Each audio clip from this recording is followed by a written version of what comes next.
Good morning. नमस्कार। आदाब, सत श्री अकाल, वेलकम, सुस्वागतम। हाँ जी, क्लास लाइव हो चुकी है। 9 बजकर अब 48 मिनट हो चुके हैं। तारीख आपको पता है। आज 16 दिसंबर 2021 है। Class is absolutely live. सारे के सारे लोग जल्दी से मौजूद हो जाइए। हाँ जी, जल्दी से बताएंगे कल की क्लास में क्या पढ़ा था, उसी के आगे से कंटिन्यू करना है। जल्दी से बता दीजिए, लास्ट क्लास में कहाँ तक पहुंचे थे, कहाँ तक पढ़ लिया था। हाँ जी।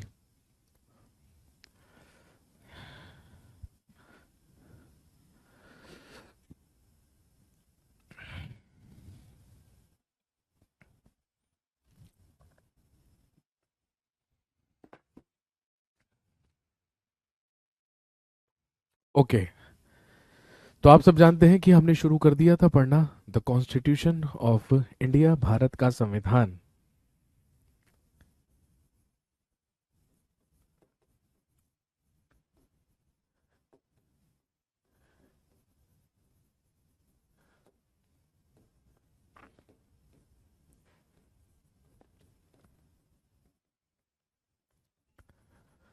कॉन्स्टिट्यूशन ऑफ इंडिया या भारत का संविधान,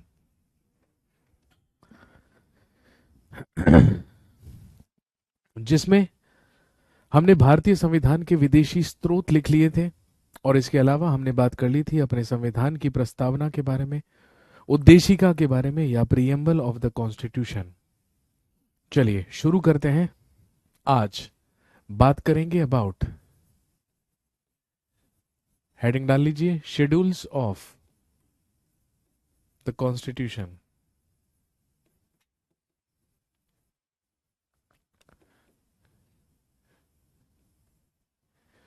शेड्यूल्स ऑफ द कॉन्स्टिट्यूशन, या हिंदी में लिखिए संविधान की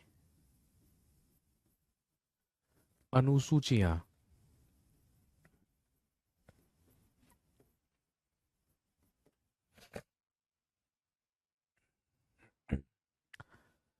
शेड्यूल्स ऑफ द कॉन्स्टिट्यूशन या संविधान की अनुसूचियां। सबसे पहले हम समझेंगे कि क्या होती है संविधान की अनुसूचियां, क्या होते हैं शेड्यूल्स ऑफ द कॉन्स्टिट्यूशन। तो ध्यान रखेंगे, ये वो तालिकाएं होती हैं, ये वो टेबल्स होती हैं जिनका प्रोविजन, जिनका प्रावधान संविधान के आर्टिकल्स में या अनुच्छेदों में नहीं किया गया है।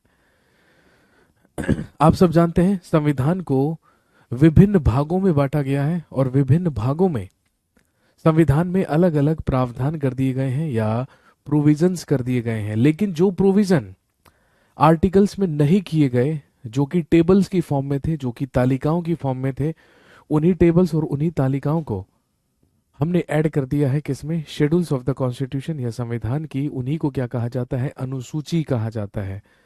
ध्यान रखेंगे, जब हमारा संविधान लागू हुआ था, यानी कि 26 जनवरी 1950 को, तो उस समय भारत के संविधान में अनुसूचियों की संख्या या शेड्यूल्स की संख्या कितनी थी, 8। ठीक है, ध्यान रखेंगे, जब संविधान लागू हुआ था तो उस समय हमारे संविधान में 8 शेड्यूल्स थे, 8 अनुसूचियां थी। लेकिन वर्तमान में एट प्रेजेंट इनकी संख्या बढ़कर कितनी हो चुकी है, 12 हो चुकी है। अब हमारे संविधान में 12 अनुसूची हैं।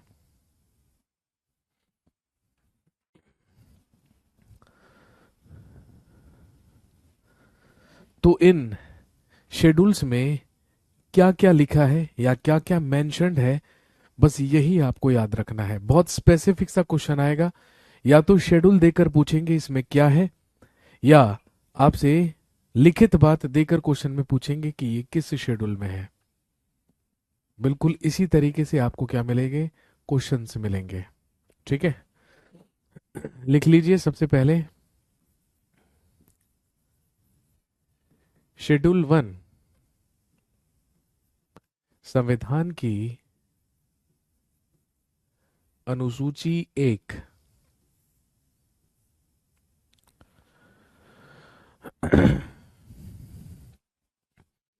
शेड्यूल 1 अनुसूची 1, इसी तरीके से लिखना है शेड्यूल 2, शेड्यूल 3, शेड्यूल 4, अनुसूची 5, अनुसूची 6, अनुसूची 7, इसी तरीके से। और उनमें क्या क्या लिखित है वो मैं आपको बता रहा हूं, आप फटाफट से सुन सुनकर लिखते रहिए, ठीक है। शेड्यूल 1 अनुसूची 1 में क्या है, लिखेंगे the names of Indian states and union territories. Hindi में लिखेंगे भारतीय राज्यों एवं संघ शासित प्रदेशों के नाम। भारतीय राज्यों एवं संघ शासित प्रदेशों या संघ शासित क्षेत्रों के नाम। तो कहने का मतलब भारत के सभी 28 राज्यों के और सभी 8 यूनियन टेरिटरीज या संघ शासित प्रदेशों के नाम किसमें लिखे हैं, शेड्यूल 1 में, अनुसूची 1। The names of Indian states and union territories, तो ध्यान रखेंगे भारतीय राज्यों एवं संघ शासित क्षेत्रों के नाम।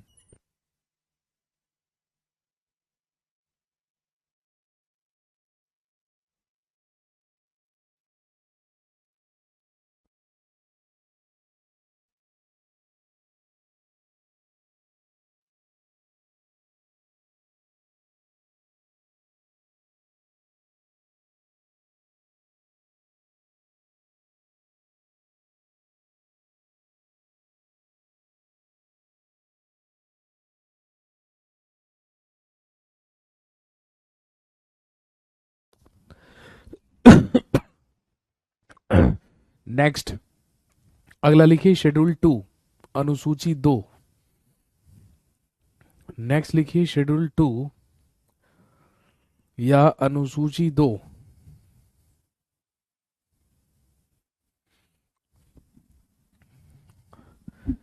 क्या लिखा है अनुसूची 2 में, लिखिए द सैलरीज अबाउट, लिखेंगे about the salaries and allowances of, about the salaries and allowances of different government officials of India. Bharat के विभिन्न पदाधिकारियों के वेतन एवं भत्तों के विषय में। About the salaries and allowances of different government officials of India, Bharat के विभिन्न पदाधिकारियों के वेतन एवं भत्तों के विषय में। तो भारत संघ के अधीन जितने भी पदाधिकारी होते हैं भाई, जैसे राष्ट्रपति हैं, उपराष्ट्रपति हैं, स्पीकर ऑफ लोकसभा हैं, डेप्यूटी स्पीकर ऑफ लोकसभा हैं, राज्यसभा के सभापति उपसभापति हैं, अटॉर्नी जनरल हैं, कंट्रोलर एंड ऑडिटर जनरल हैं, सुप्रीम कोर्ट के जजेस हैं, इन सभी जो पदाधिकारी हैं इन सभी के वेतन और भत्तों के विषय में बात कही गई है। किसमें, शेड्यूल 2 में। लिखेंगे भारत के विभिन्न पदाधिकारियों के वेतन एवं भत्तों के विषय में। इन सभी के वेतन और भत्ते, इन सभी के वेतन और भत्ते संसद के द्वारा निर्धारित किए जाते हैं और भारत की संचित निधि से या कंसोलिडेटेड फंड्स से दिए जाते हैं। तो लिखेंगे salaries, about the salaries and allowances of different government officials of India, Bharat के विभिन्न पदाधिकारियों के वेतन एवं भत्तों के विषय में।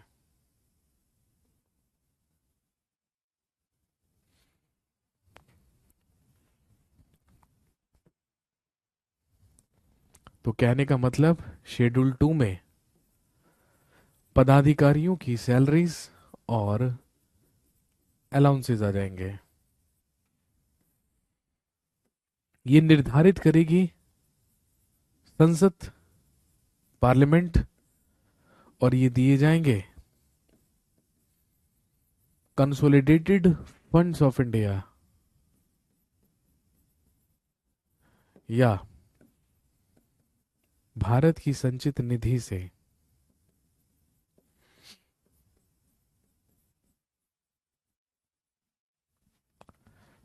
नेक्स्ट, अगला लिखिए schedule 3।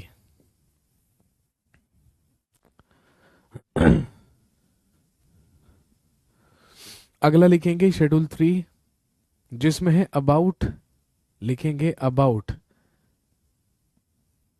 About the oaths of different government officials of India. Bharat के विभिन्न पदाधिकारियों की शपथ ग्रहण के विषय में।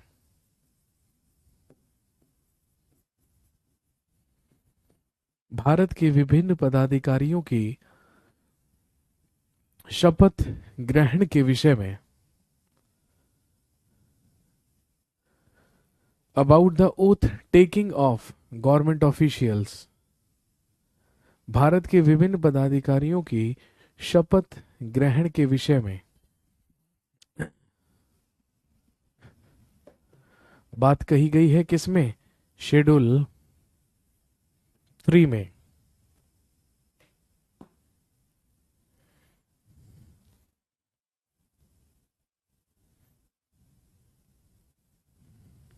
अगला,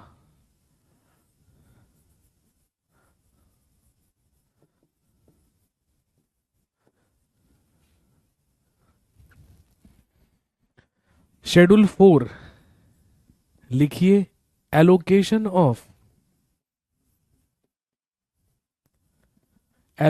ऑफ मेंबर्स ऑफ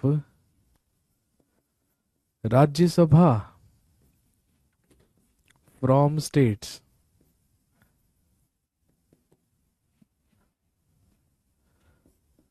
हिंदी में लिखिए विभिन्न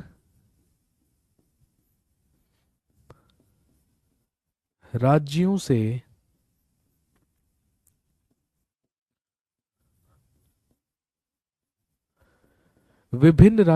राज्यसभा के सदस्यों का आवंटन।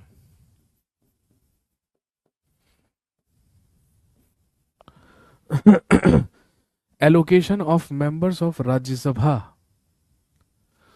Allocation of members of Rajya Sabha from state. विभिन्न राज्यों से राज्यसभा के सदस्यों का आवंटन। कहने का मतलब किस किस राज्य से राज्यसभा में कितने कितने मेंबर्स जाएंगे, कितने कितने सदस्य जाएंगे, यही एलोकेशन, यही आवंटन किया गया है शेड्यूल 4 में, अनुसूची 4 में। और आप जानते होंगे ये किस बेसिस पर होता है या किस आधार पर होता है। लिखेंगे on the basis of population. ये जनसंख्या के आधार पर होता है, on the basis of population.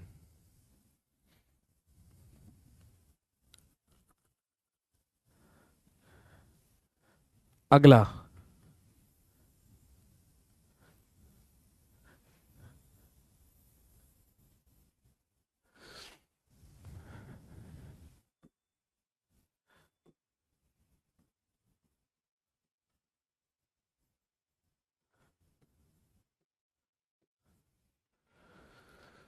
अगला लिखेंगे शेड्यूल 5, अनुसूची 5। अगला लिखेंगे शेड्यूल 5 या अनुसूची 5।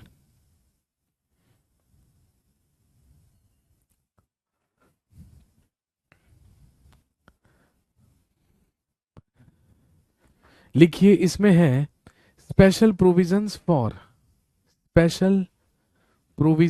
For SC and ST areas. Hindi में लिखिए अनुसूचित जाति एवं जनजाति क्षेत्रों के लिए विशेष प्रावधान। अनुसूचित जाति एवं जनजाति क्षेत्रों के लिए विशेष प्रावधान। Special provisions for SC and ST areas.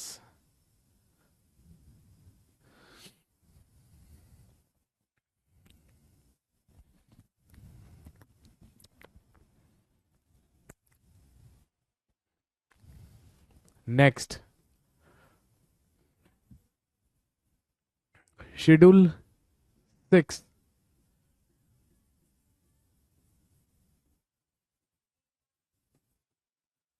लिखिए special provisions for, special provisions for Assam,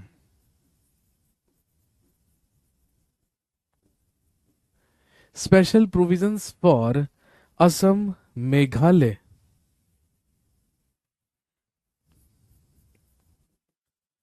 Tripura and Mizoram. लिखिए हिंदी में असम, मेघालय, असम, मेघालय, त्रिपुरा और मिजोरम राज्य के लिए, असम, मेघालय, त्रिपुरा और मिजोरम राज्य के लिए विशेष प्रावधान। असम, मेघालय, त्रिपुरा और मिजोरम राज्य के लिए विशेष प्रावधान।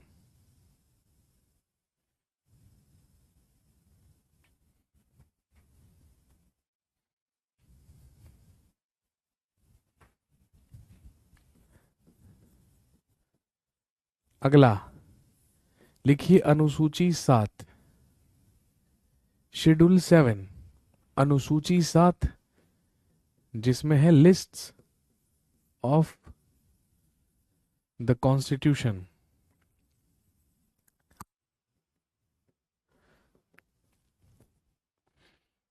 संविधान की सूचियां, लिस्ट्स ऑफ द कॉन्स्टिट्यूशन या संविधान की सूचियां।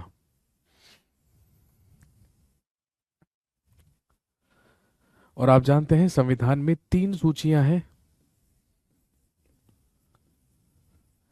सबसे पहले लिखेंगे यूनियन लिस्ट, जिसे हम हिंदी में कहते हैं संघ सूची।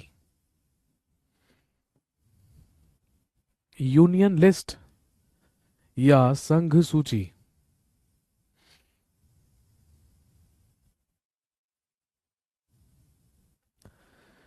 लिखिए इसमें वो विषय आते हैं जिन पर, इसमें वो विषय आते हैं जिन पर संसद द्वारा कानून बनाए जाते हैं। इसमें वो विषय आते हैं जिन पर संसद द्वारा कानून बनाए जाते हैं।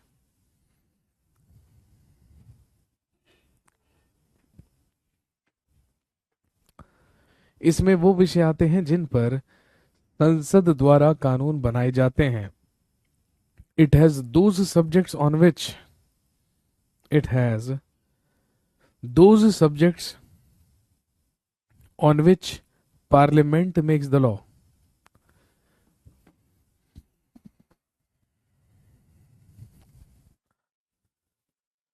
और लिखेंगे इसमें कुल 100 विषय हैं।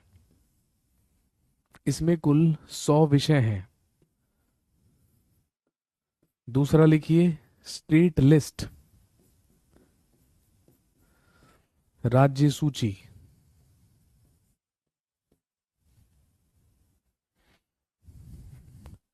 लिखिए इसमें वो विषय आते हैं, इसमें वो विषय आते हैं जिन पर राज्य सरकार द्वारा कानून बनाया जाता है। इसमें वो विषय आते हैं जिन पर राज्य सरकार द्वारा कानून बनाया जाता है। It has those subjects on which state government makes the law, जिसमें राज्य सरकार द्वारा कानून बनाया जाता है। इसमें अब कुल 62 विषय हैं। ये पहले 66 विषय हुआ करते थे, लेकिन अब इसमें है 62 विषय। और तीसरा लिखिए कॉन्कुरेंट लिस्ट,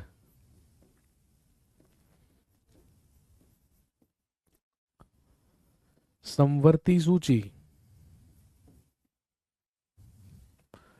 एक लिखेंगे कॉन्कुरेंट लिस्ट या समवर्ती सूची। लिखेंगे इसमें वो विषय आते हैं, इसमें वो विषय आते हैं जिन पर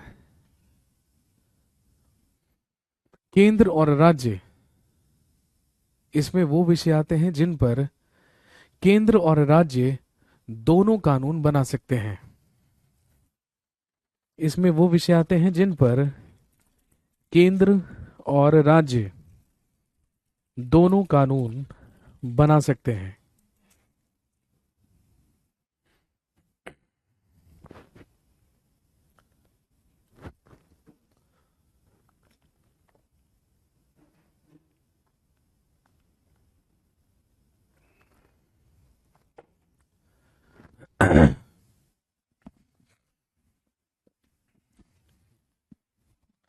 और लिखेंगे इसमें विषयों की संख्या है 52। इसमें है 52 विषय।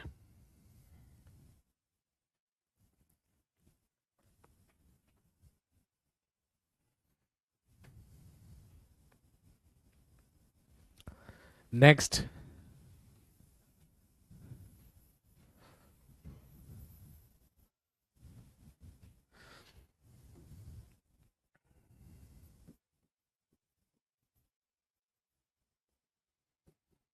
लिखिए शेड्यूल 8 अनुसूची 8।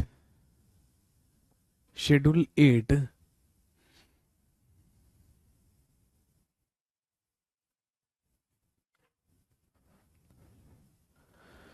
संवर्ती सूची में पहले 47 हुआ करते थे, 5 बढ़कर अब कितने हो गए हैं? 52, 52। इसके बाद है शेड्यूल 8 अनुसूची 8।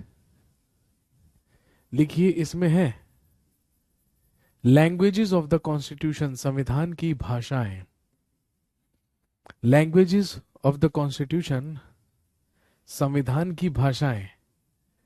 जब हमारा संविधान लागू हुआ था तो उस समय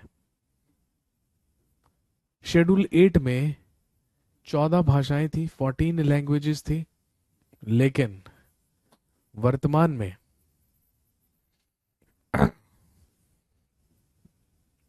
अब अनुसूची 8 में भाषाओं की संख्या कितनी हो चुकी है?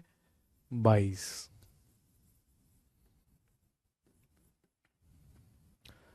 लेकिन अब हमारे संविधान की अनुसूची 8 में है 22 भाषाएं।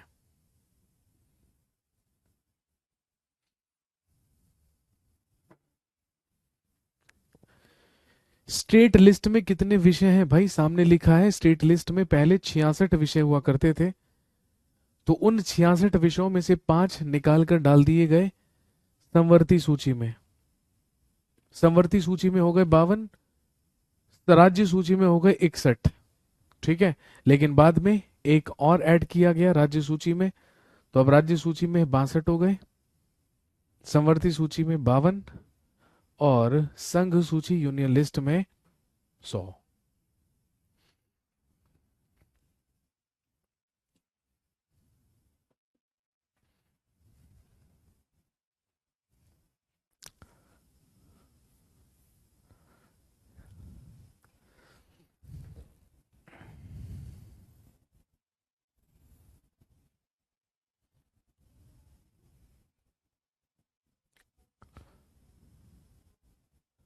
नेक्स्ट,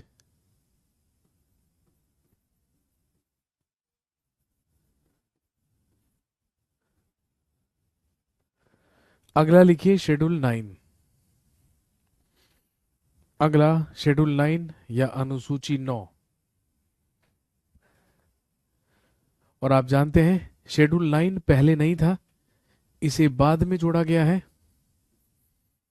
इसमें है लॉज ऑफ लैंड रिफॉर्म्स, भूमि सुधार के कानून। इसमें है लॉज ऑफ लैंड रिफॉर्म्स या भूमि सुधार के कानून। और क्योंकि ये शेड्यूल पहले से हमारे कॉन्स्टिट्यूशन में नहीं था, इसे बाद में जोड़ा गया है, तो आपसे पूछेंगे कि बताइए अनुसूची 9 को किस संविधान संशोधन के तहत जोड़ा गया? तो ध्यान रखेंगे फर्स्ट कॉन्स्टिट्यूशन अमेंडमेंट एक्ट 1951। प्रथम संविधान संशोधन अधिनियम, प्रथम संविधान संशोधन अधिनियम 1951।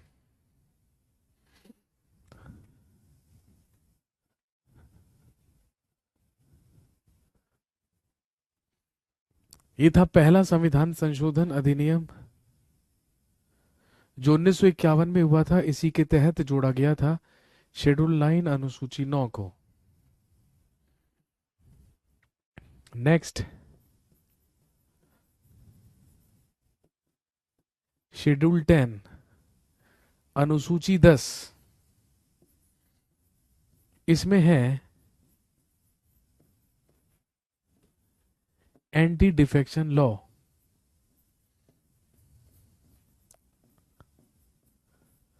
दल बदल पर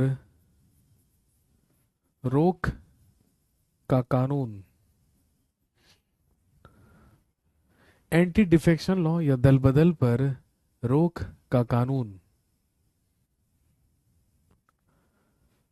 और इसे जोड़ा गया, लिखेंगे 52nd कॉन्स्टिट्यूशन अमेंडमेंट एक्ट 1985। 52वां संविधान संशोधन अधिनियम 1985 के तहत 52nd कॉन्स्टिट्यूशन अमेंडमेंट एक्ट 1985, 52वां संविधान संशोधन अधिनियम 1985।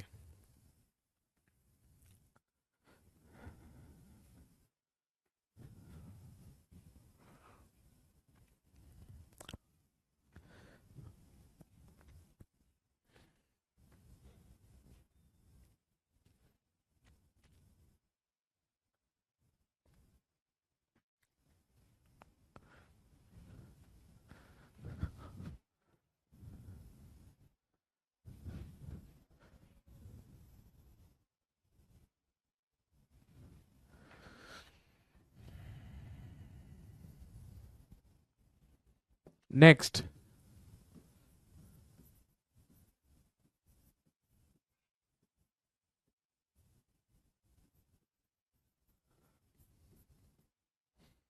अगला लिखिए शेड्यूल 11 अनुसूची 11। शेड्यूल 11 अनुसूची 11,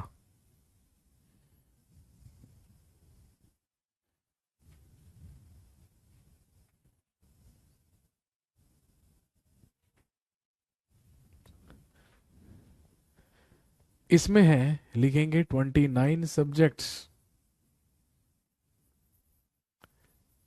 रिलेटेड टू द पंचायत्स।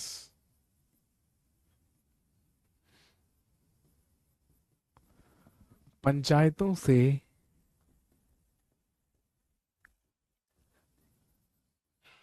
संबंधित, पंचायतों से संबंधित 29 विषय।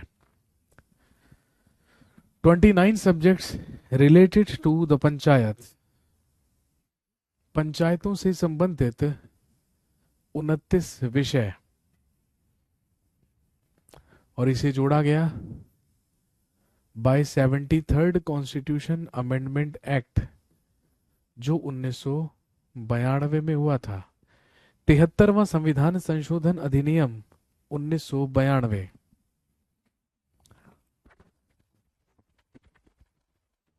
तिहत्तरवां संविधान संशोधन अधिनियम 1992।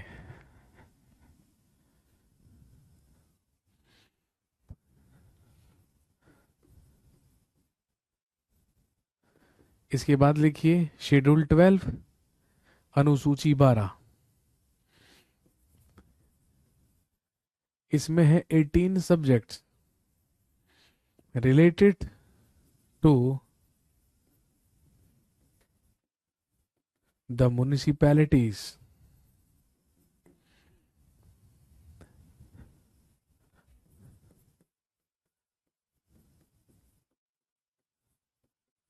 नगर पालिकाओं से संबंधित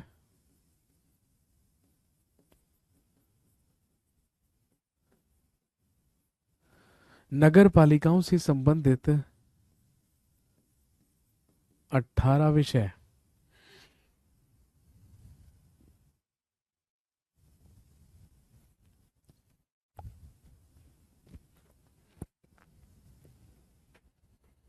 जिसे जोड़ा गया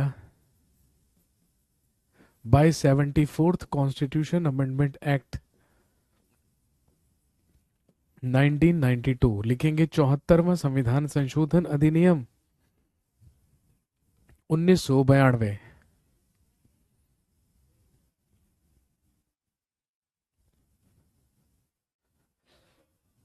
74वां संविधान संशोधन अधिनियम 1992। 1992 में दो संशोधन हुए, एक 73वां और एक 74वां, जिसके तहत अनुसूची 11 और अनुसूची 12 को जोड़ा गया।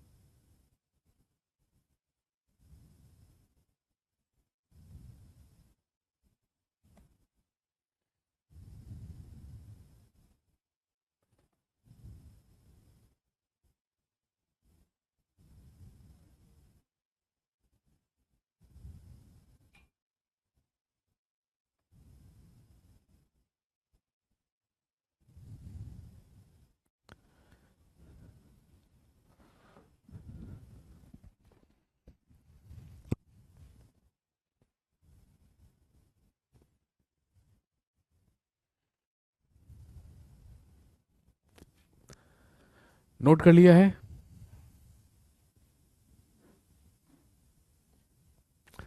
सर लूसेंट में 1993 दिया है। बेटे ये चेक कीजिए संशोधन कब हुआ है। मैंने क्या लिखा है? 73वां संविधान संशोधन अधिनियम 1992। ठीक है। जब हम संविधान संशोधन लिखते हैं तो वो ईयर लिखते हैं जिस ईयर में संविधान संशोधन हुआ होता है।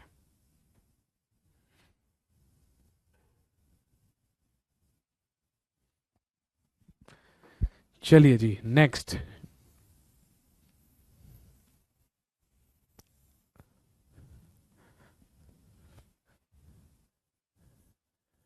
लिखिए पार्ट 1, संविधान का भाग 1। पार्ट 1 ऑफ इंडियन कॉन्स्टिट्यूशन, संविधान का भाग 1, जिसमें है यूनियन एंड इट्स स्टेट्स, संघ एवं इसके अधीन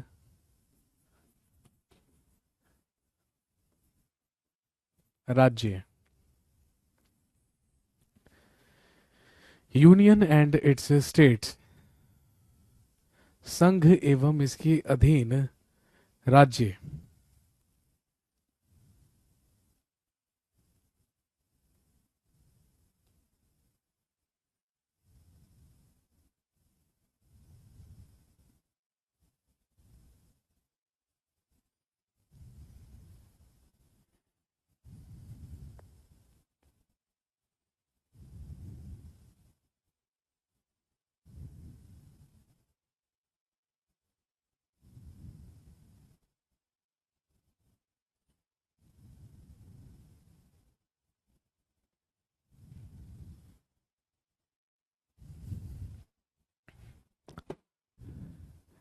और इसमें है, लिख लीजिए, आर्टिकल 1 से लेके 4 तक। अनुच्छेद 1 से लेके 4 तक, अनुच्छेद 1 से लेके 4 तक है संविधान का भाग 1 पार्ट 1 ऑफ इंडियन कॉन्स्टिट्यूशन, जिसमें है union and it's states.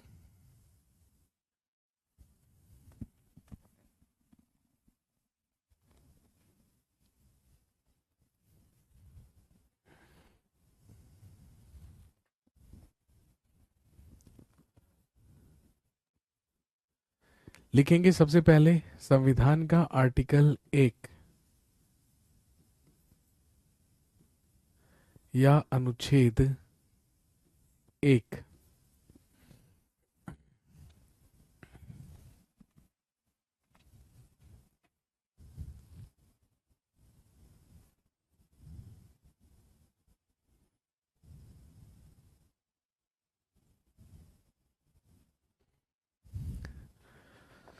Article 1 अनुच्छेद 1।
क्या लिखा है आर्टिकल 1 में? अनुच्छेद 1 में लिखेंगे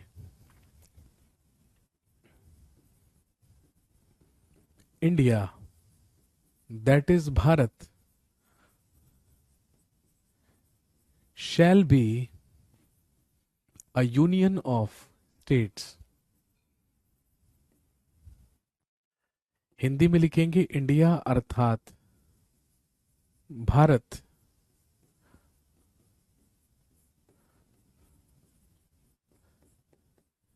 राज्यों का संघ होगा।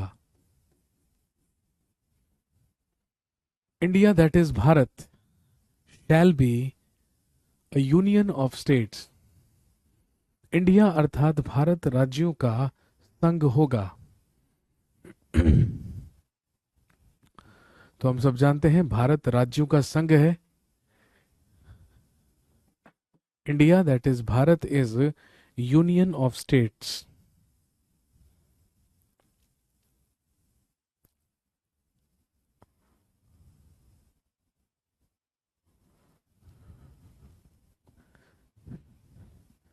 नेक्स्ट,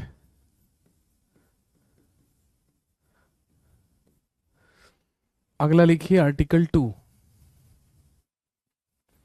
आर्टिकल 2 अनुच्छेद 2 लिखेंगे। नेक्स्ट, आर्टिकल 2 या अनुच्छेद 2।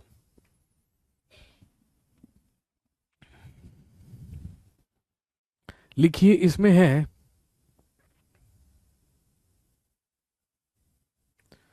लिखिए provision of entrance of new states in India. Bharat में नवीन राज्यों के प्रवेश का प्रावधान। Provision of entrance of new states in India. Bharat में नवीन या नए राज्यों के प्रवेश का प्रावधान।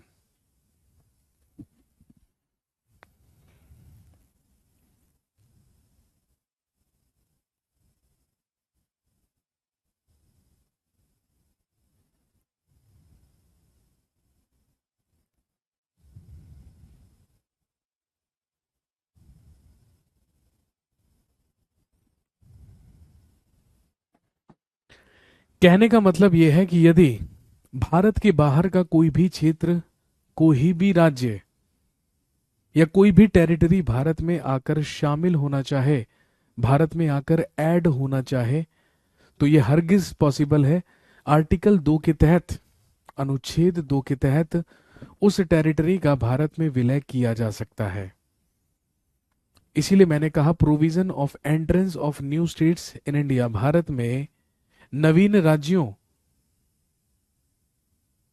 भारत में नवीन राज्यों या नवीन क्षेत्रों के प्रवेश करने का जो प्रावधान है वो किया गया है आर्टिकल 2 में।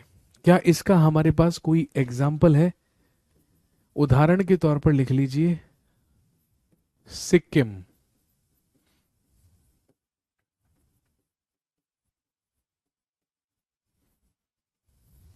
उदाहरण के तौर पर लिखेंगे Sikkim. By 35th constitution amendment act 1974, 35वें संविधान संशोधन अधिनियम 1974 के तहत सिक्किम का भारत में विलय किया गया। सिक्किम पहले भारत का भाग नहीं था, इसका भारत में विलय हुआ 1974 में, 1974 में, जब हमारे संविधान में किया गया 35वां संशोधन 35th कॉन्स्टिट्यूशन अमेंडमेंट एक्ट 1974। 35वां संविधान संशोधन अधिनियम 1974।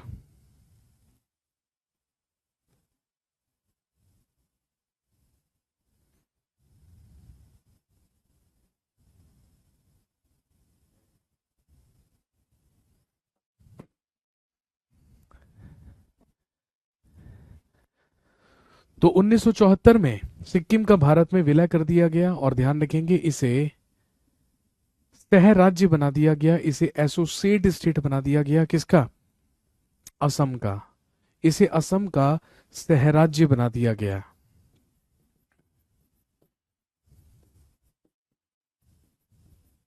या असम का एसोसिएट स्टेट बना दिया गया। लेकिन अगले ही साल bye 36th constitution amendment act 1975, लेकिन अगले ही साल संविधान में एक और संशोधन किया गया, जो कौन सा था? 36वां संविधान संशोधन अधिनियम 1975। और इसी के तहत हमारे देश का 22वां राज्य बनाया गया सिक्किम। इसे पूर्ण राज्य का दर्जा दे दिया गया और हमारे देश का 22वां राज्य ही क्या कौन बना था?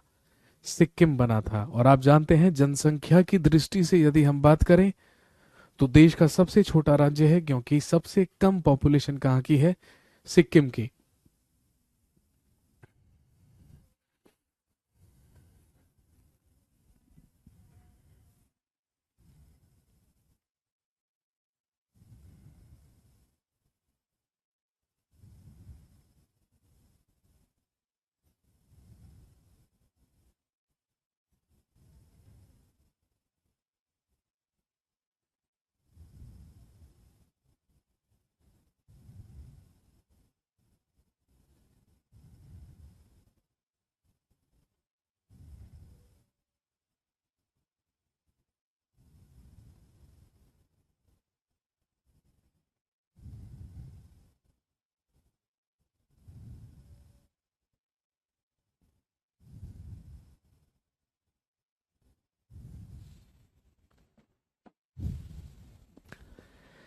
नेक्स्ट,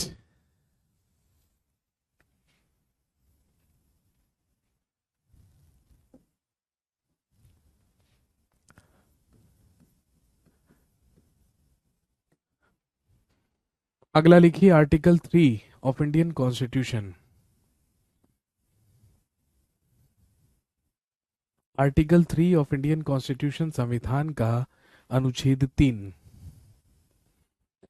इसमें है, लिखिए, birth of new states in India.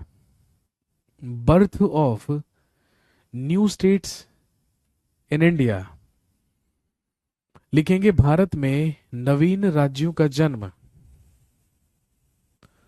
Birth of new states in India, Bharat में नवीन राज्यों का जन्म। और लिखेंगे changes in their names and boundaries. लिखेंगे इनके नाम तथा सीमाओं में परिवर्तन। सर ये क्षेत्रफल में भी छोटा है शायद। बेटे क्षेत्रफल में गोवा सबसे छोटा है, लेकिन जनसंख्या की दृष्टि से Sikkim. Birth of new states in India and changes in their names and boundaries.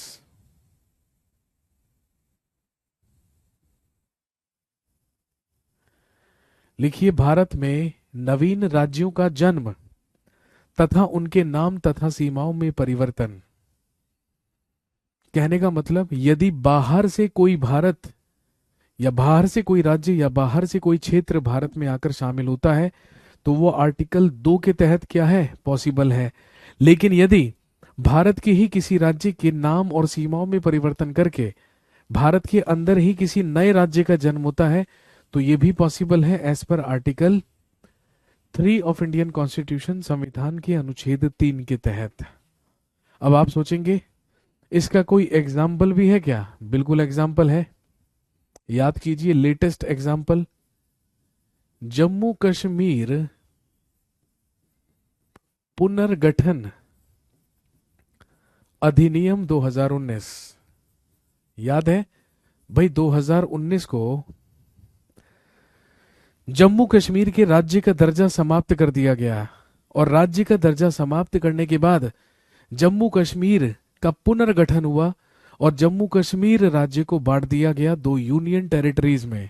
और आप जानते हैं ये 2 यूनियन टेरिटरीज में बट गया, एक जम्मू कश्मीर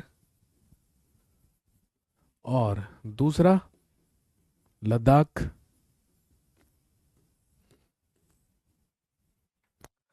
अब हुआ क्या? अब हुआ क्या, जम्मू कश्मीर राज्य की सीमाओं में फेरबदल भी हुए, नाम में भी परिवर्तन हुआ और राज्य का दर्जा समाप्त होकर 2 नए क्या बने, यूनियन टेरिटरीज बने। किस आर्टिकल के तहत? ध्यान रखेंगे, एज पर आर्टिकल 3। अब चाहे उत्तर प्रदेश से उत्तराखंड का बनना हो, चाहे आंध्र प्रदेश से तेलंगाना का बनना हो, चाहे मध्य प्रदेश से छत्तीसगढ़ का बनना हो, चाहे बिहार से झारखंड का बनना हो, ये सब किसके तहत हुआ? आर्टिकल 3 के तहत। लेकिन ध्यान रखेंगे, यदि आर्टिकल 3 के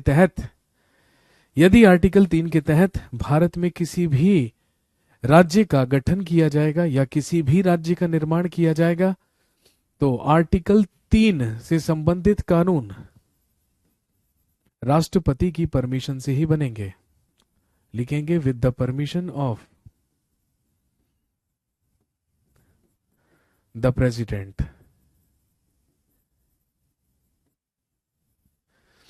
हिंदी में लिख लीजिए, यह राष्ट्रपति की अनुमति से ही किया जा सकता है।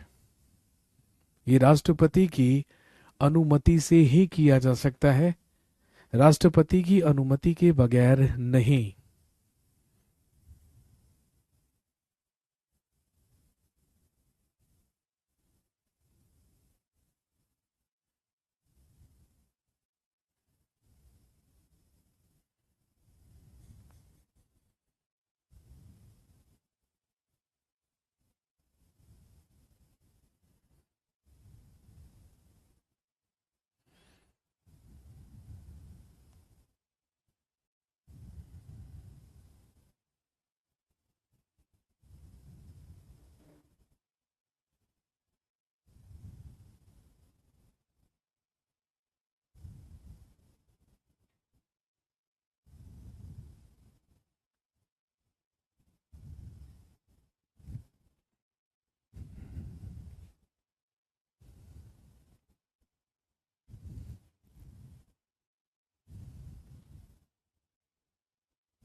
कौन से अमेंडमेंट से यूनियन टेरिटरी बनाया गया जम्मू और लद्दाख?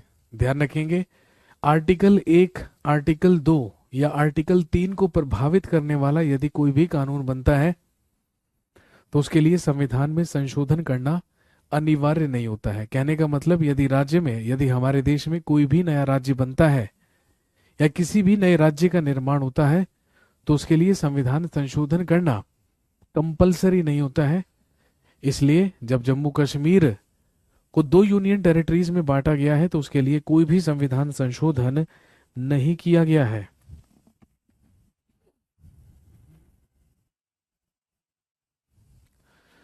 चलिए, तो ये 3 आर्टिकल्स आपको याद रखने हैं भाग 1 में।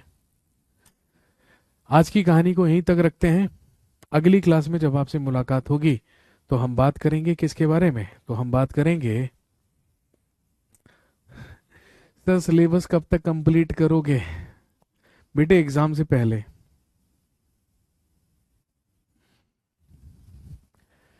चलिए, अगली क्लास में मिलते हैं और बात करते हैं संविधान के भाग 2, जिसमें हम बात करेंगे सिटीजनशिप या नागरिकता के बारे में। Thank you very much. Have a nice day.